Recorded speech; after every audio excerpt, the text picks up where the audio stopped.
तो धरती जी ॿेर खे धूणे वरी काइनात छंडे ऐं दुनिया खे लिखियो।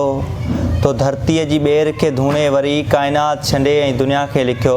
मूंसां मेसा खां वठी अॼु ताईं हे दर्द तहिन जंहिंमां मूं आहे सिखियो। मुन यूनानी ॾाहनि जा फ़लसफ़ा पढ़िया, मुन गौतम जा बयान कॾहिं न ॿुधा। मूं तहज़ीब तमदन ऐं तारीख़ खे आलोरे फलोरे कॾहिं न ॾिठो। मूं अरब जे भितियुनि खे न राॻो ॾिनो। मूं मिस्र जे अहरामनि जी न मिटी ॾिठी।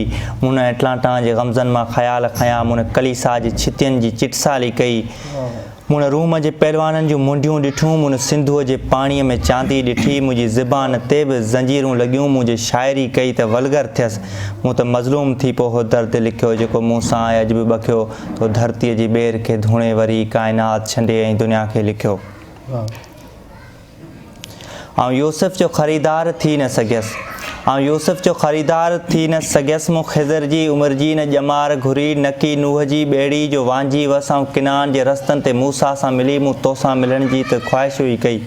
ऐं फिरात जे पाणी जा प्याला भरे मूं दर्द खे घटाइण जी कोशिशि कई। ऐं नबाबिलनि जे पेरनि में धागा ॿधी मूं तुंहिंजी तख़लीक़ सां हथ चुरांद कई। ऐं आका न आहियां ऐं ग़ुलाम आहियां। मज़लूम आहियां न ज़ालिम आहियां। फ़ातिह आहियां न मफ़्तू आहियां। मूं वटि दर्द ई तहिन जंहिंखे हमेशह चखियो। तो धरतीअ जी ॿेर खे धूणे वरी काइनात छंडे ऐं दुनिया खे लिखियो। ही वहदत ऐं कसरत जी वस्फ़ न पढ़ियमि। ही वहदत ऐं कसरत जी वस्फ़ न पढ़ियमि। ऐं अशहद आंगर जी न तशरी सम्झमि। कोन्या जी मिटीअ जूं छेरूं ॿुधी ऐं मस्त कलंदर थी झूमी पियसि। ऐं अनलक जूं वॾियूं सदाऊं हणी ऐं दराज़नि मां सरमस्ती जागी उथियसि।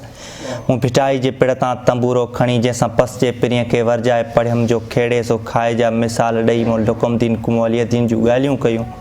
ऐं हाणे आहियां थियो सफ़ा ख़फ़ा पाण मां। आड़े दर्द हाणे मौत खे पारो ई तॾे। ऐं सिंधूअ जूं छोलियूं थी न सघियसि। मूंखे महिराण जी मिटीअ में हाणे रखियो। तो धरतीअ जी ॿेर खे धूणे वरी काइनात छंडे ऐं दुनिया खे लिखियो।